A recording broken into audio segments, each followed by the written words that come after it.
Majira ya jana kulikuwa kuna issue ambayo ilikuwa inaendelea huko kwa Nandy, ambapo Nandy aliweza kuonesha jeuri yake ya pesa, ikiwa ni baada ya kualika watu na kuambia hamna kiingilio, lakini pia atawapa vijora vipya kwa wale jinsia ya ke ama wanawake.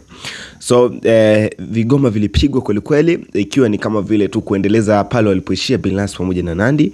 Wapenzi ambao tuliona juzi waliweza kuvalishana pete tena kanisani.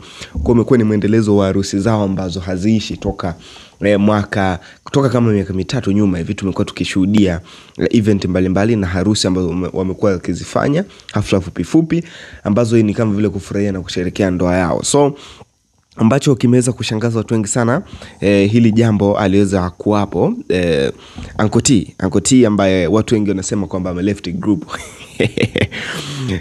Sasa kwa hizo taarifa pengine watu wanazidi kudhihirisha taarifa hizi za ku left group kwa Uncle T. Ikiwa ni moja kati ya video ambayo iliweza kutamba majira jana, ikionyesha mavazi yale ambayo alikuwa amevalia kama vile mtoto wa kike hivi, afu akawa na nyonga uno fulani kwenda na kuyarudi namna gani vipi.